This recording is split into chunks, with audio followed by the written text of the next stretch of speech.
Hi, I'm Gloria from North Riverside Public Library. I'm cooking dinner today on this beautiful spring Sunday. The sun is out, it's warm, it's wonderful out. So it's a perfect day for a egg souffle. Souffles, a lot of people think are very hard to do, and they can be because they don't like, once you put them in the oven to cook, you have to be relatively quiet. You can't be slamming doors or slamming windows or anything. Otherwise, the souffle will fall. And pretty much you have to eat it as soon as it comes out because it rises. And then after a little while, it kind of deflates. So I'm going to tell you a little bit about this recipe after I get started with it. So it can be working. I can be working on it while I'm talking to you. I have softened about a cup of cauliflower and some onion, whatever you want, however much. I don't use too much, a couple tablespoons of onion, in some olive oil and butter. And I've kind of cooked that on the stove first. So I'm going to take that off now, and I'm going to put it in separately in a pan, in a bowl, not a pan. So I'm going to take that off because I'm going to cook my souffle base after this is cooked. This was cooked. Okay, so I'm going to turn my heat back on and melt some butter, about 2 tablespoons in my pan. By the way, I wash my hands because when I cook, I use my hands a lot. I don't use a lot of utensils, kind of the Italian way, use your hands. So I'm melting my butter and I'm making the base of my souffle.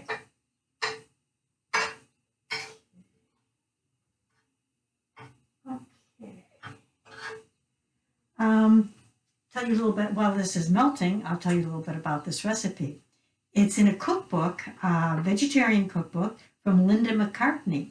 And for those of you who may not remember her, she was Paul McCartney's first wife and vegetarian. And I think they actually both became vegetarian while they were married. And so she wrote a really nice cookbook, a lovely cookbook. I've tried several recipes from it. Of course, it's British, and some of the ingredients, it's like, what's this? So sometimes I look them up and substitute. Sometimes I just leave them out. And I've never been disappointed in her recipe. She's got some really clever, different things. Okay, so my butter has melted. And I'm going to add have it on low. I'm going to add about 4 tablespoons of flour. Actually, this looks like a little too much, but 4 tablespoons. And kind of mix it around in the butter. And then I'm adding a cup of milk. That's kind of hot. Okay, I'll get a pot holder for that. Kind of hot. And I'm going to add a cup of milk to it. It's going to kind of thicken the base. I preheated my oven to 400. As soon as I put the souffle in, I will decrease the temperature to 375. So right now I've got about 2 tablespoons of butter with some flour cooking, about 4 tablespoons of flour. And I'm mixing it, trying to kind of get the lumps out of it because it'll be a little lumpy. And you really don't want it lumpy, you just want it thicker. And it will thicken relatively fast. So, doing that. This is a nice recipe. You can use a lot of vegetables in it. It's very versatile. I like it with cauliflower, cooked cauliflower, and you can also use any vegetable, any spring vegetable, but the vegetable has to be pre-cooked before you put it in the souffle. So you cut it up fine, and it's really not an issue to cook it fast and then add it to your souffle. My cauliflower that I used, I can show you. I cut up pieces about like this. I don't know if you can see that too good. Okay, pieces are about like that. I like raw cauliflower too, it's really good. So I always use cauliflower as a base. And you could make it just with cheese if you want. I'm using cauliflower today, and we had some fresh green asparagus the other day, and I had some left. So I chopped them up. They're really nice. Chop them up a little bit. They're cooked already. That's good too. Okay, so I'm going to add these already cooked when I add the cooked cauliflower.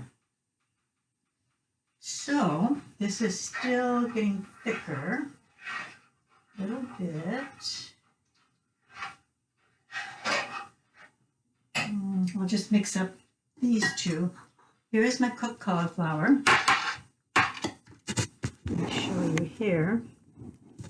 Cooked cauliflower, and I will add about a cup of cooked cauliflower, and I'm going to add my, oops, that's a big one. Didn't cut that yet. Okay, I'm going to add some, that's a big one too, some asparagus to it. And I'm also going to add cheese because I like cheese with eggs, and it's got a nice subtle taste. So I've mixed both these together, and I'm going to add that to my base as soon as it's ready.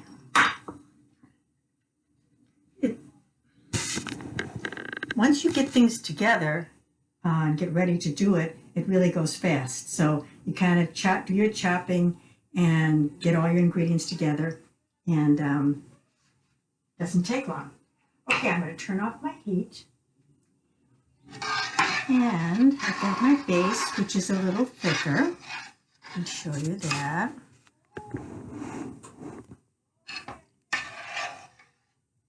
It's a little thicker. It's still kind of liquidy, but it is thicker with the flour. That's okay.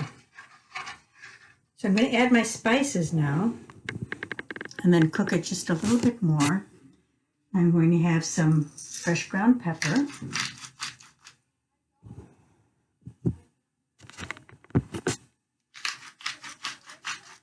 I don't do a lot of measuring. Spices depend so much on individual taste, and salt. I don't usually use salt, but I'm using a little bit of sea salt in this.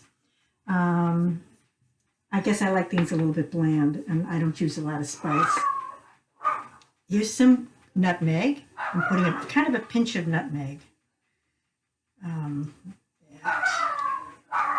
I don't, you probably hear my dog next door. My dog's being good. The one next door is not being so good. He's running around the yard barking. And some cayenne pepper. So it's really just a pinch of nutmeg and cayenne pepper. Gives it a little tang. Let's see how this is. Like that. And then I stir it together.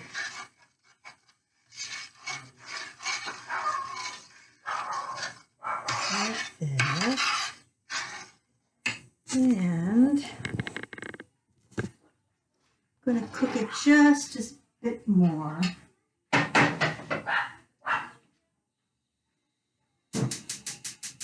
On the stove. Okay, now I've also separated my eggs ahead of time before you start. That's one of the things you do too. You separate the whites from the yellows. Here they are. I use 5 eggs. You can use less. You could use 4. You could 5, 6. So I put the whites in here because I'm going to beat the whites and mix it at the last minute. And I have the yellows in here, the yolks.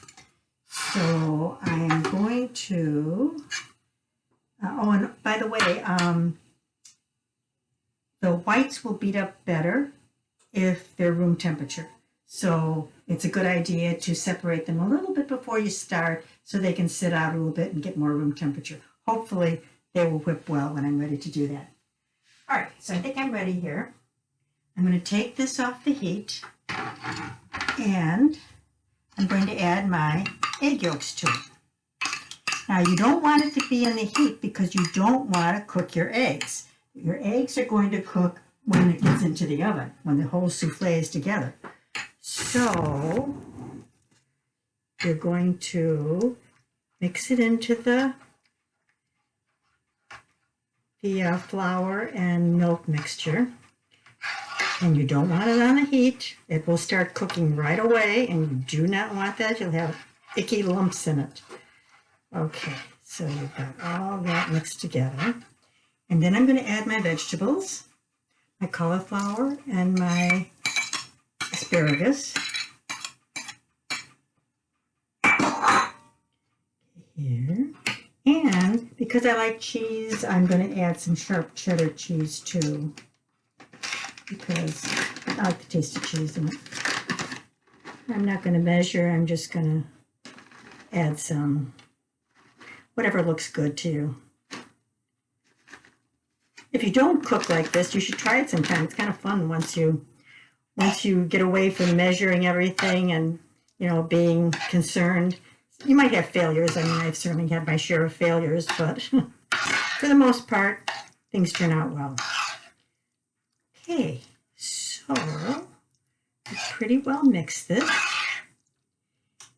Now, my oven is preheated already. It's preheated to 400. I'm going to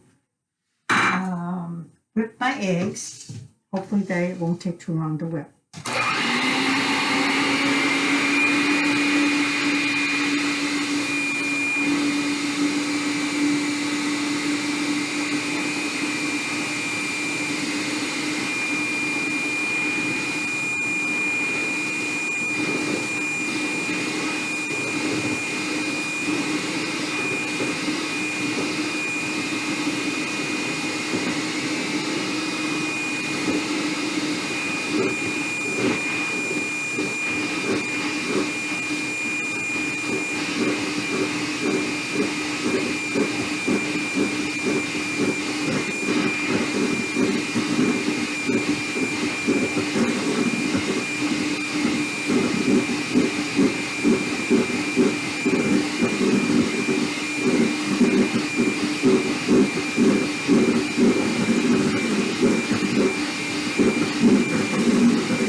Okay, seems like a long time when you're waiting, but it's not that long.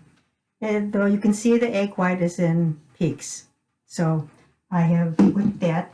Now I'm going to add my souffle base to that. And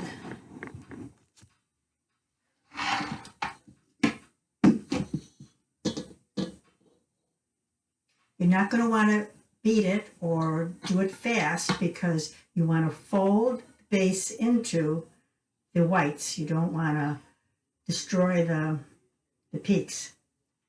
So I'm going to do that. Looks kind of like that. And I'm going to just gently move it around and mix it.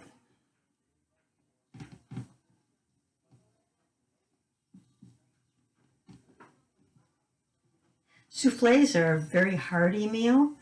You can do a lot. You can make meat souffles, of course. You don't have to make them vegetarian.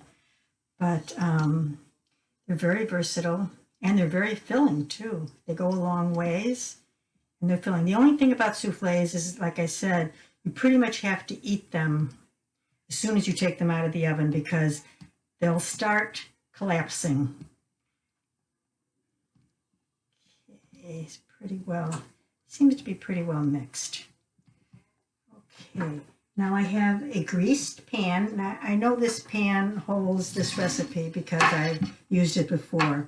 I lightly greased it with some butter, and I'm adding my souffle mix to that.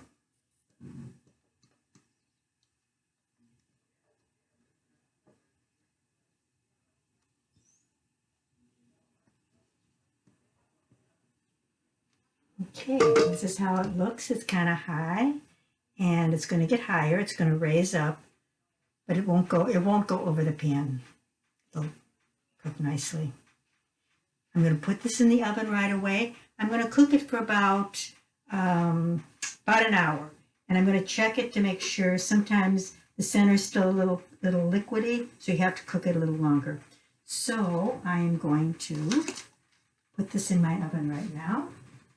400-degree oven